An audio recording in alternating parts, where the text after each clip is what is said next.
नमस्कार, मैं हूं अर्चना गौतम। संदेश साप्ताहिक समाचार पत्र के सोशल नेटवर्क साइट पर आपका स्वागत है। आज हम मौजूद हैं दिल्ली में और जानेंगे लोगों से बिहार में आई सियासी भूचाल के बारे में। क्या सोचते हो नीतीश कुमार के बारे में और कितना फ़ायदा होने वाला है बीजेपी को नीतीश कुमार के साथ एक गठबंधन करके। तो हम लोगों से जानेंगे उनकी राय, खासकर बिहार के युवाओं से और बिहार के नागरिकों से कि वो क्या सोच रखते हैं नीतीश कुमार के बारे में। तो आइए जानते हैं, लोगों से बात करते हैं। दल बदलू की जो राजनीति है वो देश के लिए सही नहीं है। हम जिसको वोट देते हैं अगर वो दल बदल लेता है तो हमने जिसको नहीं दिया उसके लिए तो फिर कोई फायदा नहीं है। जो खुद ही अपना डिसीजन नहीं ले पाता वो कैसे करेगा। तो आपको ये लगता है मतलब कि जो नीतीश कुमार है वो सत्ता पाने के लिए राजनीति कर रहे हैं, जनता के लिए काम नहीं कर रहे हैं? मैं ऑब्वियसली सिंपल सी बात है, जो 9वीं बार मुख्यमंत्री बना है वो किस लिए बना है? वो तो इसलिए तो बना है, कभी इससे गठबंधन कभी इससे गठबंधन, टिकते नहीं ना एक जगह पर। एक बात है, नीतीश कुमार है, इन्होंने कोई गलत काम नहीं करा। ये राजनीति, इसी को राजनीति कहते हैं। पहले हम अपना स्वार्थ देखेंगे, अपना भला सोचेंगे, फिर तो हम दूसरे का भला करेंगे। पर केवल अपना स्वार्थ देखना और जनता के बारे में नहीं सोचना, ये कहा तो पहले हम है, बाद में जनता है, समझे कि नहीं? तो नीतीश कुमार ने कोई गलत काम नहीं करा। ये दल बदल, इसे राजनीति, ये राजनीतिक हथकंडे हैं। ये हथकंडे हर कोई नहीं जानता, लेकिन हर बार ऐसे दल बदल करना ये तो इसी को तो राजनीति कहते हैं। यही राजनीति है। तो क्या इस तरह की राजनीति से देश का या जो राज्य है उसका निर्माण हो सकता है, उसका भविष्य सुधरेगा? देश का निर्माण बहुत ज्यादा हो रहा है। हमने पहली बार ऐसा देखा है, 70 साल में पहली बार ऐसा देखा है कि पूरे देश का निर्माण हो रहा है। पूरे देश में, वर्ल्ड में जय जयकार हो रही है हमारे हिंदुस्तान की। जैसे एक एग्जाम्पल दे दीजिए। हाँ, एग्जाम्पल क्या दूं?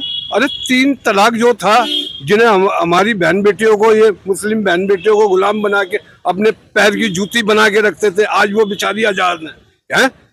बताओ। अच्छा, ये राम मंदिर ये 70 साल से ये इन्होंने वो करा, कांग्रेस ने करा समझा कि नहीं? ये हमारे बीजेपी ने करवा। लद्दाख, जम्मू, श्रीनगर, कितना बड़ा स्टेट है, हिंदुस्तान में सबसे बड़ा स्टेट है, इनको आजाद कराया। Jammu, Ladakh, Srinagar, understand you? 370 हटाई, 35 से हटाई।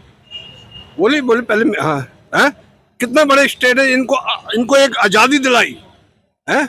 इनके इंसानों जो रहते थे उनको आज़ादी दिलाई, इनको गुलाम बना के रखा हुआ था इन्होंने। बोलो। लेकिन धारा 370 की बात करें ना, धारा 370 जो हटी है जम्मू कश्मीर में, उसकी बात करें ना, पर अभी भी वहाँ पे जो हमारे जवान हैं वो शहीद होते रहते, रोज खबरें आती हैं, तो उसको लेके क्या कहेंगे? ऐसा है कि सुनो मेरी बात, जो 70 साल से इन्होंने वो कर रहा है ना, गुलाम बना के रखा है कांग्रेस, अब वो एकदम तो होगा नहीं। अब किसी हम ये पे चलेंगे बिल्डिंग पे तो स्टेप बाय स्टेप चलेंगे ना, तो स्टेप बाय स्टेप काम हो रहा है। बहुत काम हो गया, बहुत हो रहा है। धारा 370 सर ने कहा, धारा 370 तो चलो ठीक है, धारा 371 के आए, कितने लोगों ने अब तक जमीन ले ली वहाँ पर? सोचने वाली बात है ना, कितने लोगों ने जमीन नहीं ली है वहाँ पर। ये कहने का मतलब ये बोलना चाह रहे हैं आप कि धरातल पर कितना सक्सेस हुआ, कितना कामयाब हुआ है? अगर यहाँ पर है, अगर आप मान लीजिए 1 साल 2 साल भी हो गए, 2017 है तो आज इलेक्शन करवा लीजिए वहाँ पर। क्यों नहीं इलेक्शन करवाती गवर्नमेंट? वहाँ सबको नजर बंद कर रखा है ना, पार्टियां खत्म कर रखी है उन्होंने, वो कर रखा है।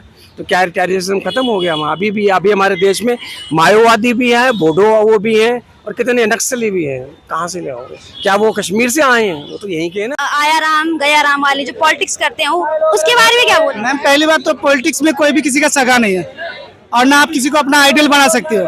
आप किसी भी नेता को ले लो, 1.5 साल पहले यही नीतीश कुमार को यही लोग गाली दे रहे थे, पलटू राम। आज फिर कह रहे हैं कि स्वागत है, लेकिन मैं किसको मानूं सही? आप किसी को मानो? मैं यहाँ पर तेजस्वी को भी सही नहीं बोल सकता हूँ कि तेजस्वी भी सही है। कल होकर वही पलट गया तो क्या करोगे आप? ये भी क्वेश्चन है। आप इनके जवाब में कुछ बोलना चाहेंगे? आप बोलिए। ये कह रहे कि राजनीति में कोई किसी का नहीं होता, हम किस पे कैसा भरोसा कर सकते हैं? ऐसा है, राजनीति अगर नहीं होगी और अगर किसी को चुन के नहीं लाओगे तो देश का तो बेड़ा गर्क होगा। आपको लगता है कि चुनने लायक है? अब आपको लगता है चुनने? मतलब किसको चुनोगे? आप अपने हिसाब से चुनते हैं? किसी को तो चुनोगे। आप अगर वोट डालते हो, आप अपना वोट का अधिकार देते हो, वोट डालते हो, तो क्या सोच के डालते हो आप? पहले तो ये बताइए। ने वोट देना है, किसको देना, किसी को तो देना मैं है। तो सोच के दे देता हूँ कि चलो कम से कम ये अच्छा कर देगा। सोचा ना, मतलब सोचा ना आपने। मैं आपको कहता हूँ कि आज के जितनी पॉलिटिक्स पार्टी है बनाती है, क्या आपको लगता है कोई भी ईमानदार है या कोई चेंज नहीं होगा? बिगर परखे, बिगर देखे, कितना बिगर बार परखिएगा? ऐसा होता है। कितनी बार तक परखिएगा आप? परख जितने बाजी भी ले लो, ये राजनीति है। अगर हम तो ये चाहते हैं कि जो अच्छा काम करने वाला, जो पब्लिक का भला करने वाला, जो आम जनता का जनार्दन होने वाला, जनता के बारे में सोचने वाला, कौन है ऐसा चेहरा, कौन है जो जनता का भला कर रहा है? अभी तलक तो जो भी आए थे सबने राज्य करा। किसी ने 2.5 साल करा, किसी ने 5 साल करा। एक यही नरेंद्र मोदी जो आए निकल के, इन्होंने चाहे जो भी करा, आम पब्लिक को सबको साथ में लेके चले, किसी का भेदभाव नहीं करा। पहले किसी टाइम 2014 में कहते थे कि अगर बीजेपी, लेकिन नीतीश कुमार ने एक मिनट बताइए सर, 2014 से पहले आपके दोस्त कोई मुस्लिम थे? एक भी? बिल्कुल थे, बिल्कुल थे। उस टाइम भी थे, आज भी हैं, आज भी है ना? आज भी हैं। आज के डेट में उसी दोस्त को कहिए कि एक साथ प्लेट में खाना खाने के लिए नहीं खाता है, क्यों नहीं खाता है? पता नहीं सर। कौन कहता है? अरे बहुत कौन है, आप कहता है? देख तो लो। ये जमीन पे आइए, ऐसा होता है। जमीन पे आइए, जमीन पे जाकर देखिए, आज दिलों के अंदर इतने भेदभाव फैल चुके हैं, आप देख सकते हैं। पहले किसी टाइम थे ये भेदभाव, अभी- पहले अभी किसी के- टाइम थे, आज के टाइम में अभी आप अभी आपने ये अभी जो 22 का जो प्रोग्राम हुआ है राम मंदिर का, आपने एकता देख ली होगी कहीं पे भी पूरे वर्ल्ड के अंदर, सुनिए, बाहर के देशों में भी, प्लस यहाँ भी सारी जगह आपने ये देख लिया होगा कि भाई राम सबका ही है, ना कि एक का नहीं है, पर्सनल नहीं है। मोंडनो ने भी इनका समर्थन करा है। मैंने खुद इनको मोंडनो को भी ये भंडारा करते हुए कुछ बोलना देखा चाह है। रहे हैं इनके मैम एक बात बताइए कि जमीन ग्राउंड लेवल पे कितने आदमी लोगों को देखा था कि बाबरी मस्जिद को लेकर विवाद करते हुए, ये सिर्फ पॉलिटिकल मुद्दा था। कभी अरे हम लोग तो नमाज पढ़ने जाते ही नहीं थे, जाओ बना लियो, बना लो, हटाओ, खेल खत्म करो, एक चीज खत्म कर दो, खत्म हो गया, वो आज खत्म हुआ है। लेकिन इतना संघर्ष लड़ने के बाद ये किस तरीके से पॉलिटिकल बात मैं है? आपकी बात बड़ी करता हूँ। आप कह रहे हो ना कि हमने कह दिया चलो खेल खत्म करो। एक और जो वाराणसी में जो कौन सी मस्जिद है उसके बारे में भी बोलो आप कि भाई इसका भी खेल खत्म करो। उसके बाद उसमें नमाज पढ़ता, उसमें नमाज होता है भाई मेरे, उसमें नमाज होता है। आप बोल रहे हो ना कि हमने ये खेल कर दिया। आप उसके बारे में भी मैं आपको शाबाशी दूंगा, आप उसको भी कहो। मैं मुद्दा क्यों भड़काऊं? मैं एक बात बताऊं, मैं मिटाने की बात कर रहा हूँ। मुस्लिम वाली बात कहाँ से मैं उखाड़ू क्यों? मैं उखाड़ू क्यों? मैंने कहा कि मिटाने की बात कहा, मैंने कहा नहीं कि उखाड़ने के लिए। मुद्दा उखाड़ो आप, ठीक है? मस्जिद की बात ना करो, वैसे बात कर लो यार। मैंने इसी को बोला कि कितने लोग कह रहे हो ना, खत्म करने की बात सबसे पहले इन्होंने क्या इनसे पूछा गया कि भाई आप ये राजनीति में किसको चाहते हो? मैं किसी को इन्होंने कहा इनको पॉलिटिक्स पसंद ही नहीं है। पसंद ही नहीं करते। आपका वोट आता है, आप किसको वोट देते हो? आप अरे यार या नहीं देते हो वोट? उस वक्त तो देख लेता हूँ कि अपने क्षेत्र में ये मेरा सही बनता। एक मिनट, मतलब आपका अधिकार खत्म हो जाएगा। नहीं दूंगा वोट। आप नहीं दूंगा। दोगे ना, क्यों नहीं तो दूंगा? किसी को अपना तो समझोगे। नहीं, अगर कोई पसंद नहीं है तो मैं नोटा। कहता हूं कि चलो मेरे नजर में ये ठीक है, मैं संजय सरावगी को देता हूँ। मेरे दरभंगा के संजय सरावगी विधायक बनते हैं, मैं संजय सरावगी को देता हूँ। देते हो ना? हाँ देता हूँ। अब वो हमारे साथ मौजूद है ललित जी, ये शिक्षा के क्षेत्र में थे लेकिन अभी ये रिटायर्ड है। अब हम इनसे बिहार की पॉलिटिक्स के बारे में कुछ प्रश्न पूछेंगे, खासकर नीतीश कुमार का एनडीए के साथ जुड़ने को लेकर आप क्या राय रखते हैं? देखिए, नीतीश ऐसा एक इसे कहते हैं ना, पका हुआ तो तरबूज होता है।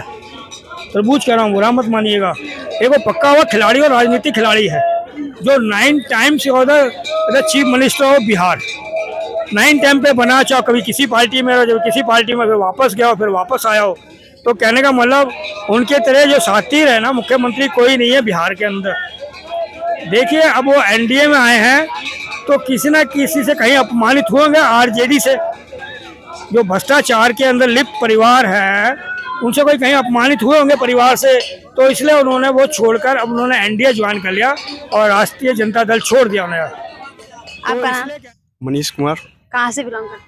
मैं बिहार के जमुई डिस्ट्रिक्ट से बिलोंग करता हूँ, जहाँ से चिराग पासवान जी सांसद हैं। नीतीश कुमार का एनडीए के साथ जुड़ना, क्या परिणाम लेके आएगा आगामी लोकसभा चुनावों में? तो ये नीतीश कुमार जी का बीजेपी में शामिल होना निगेटिव ही पोजीशन देगा। हो सकता है दोनों का वोट परसेंटेज बढ़े तो सीट जो थोड़ा ज़्यादा मिले, लेकिन ये लोगों के वहाँ के वातावरण से, मतलब जैसे अभी हम लोग तो यहाँ हैं, लेकिन वो जो बात आ रही है सामने से परिवार वाले से या वहाँ के माहौल से, तो ये दिख रहा है कि इन लोगों से जो भी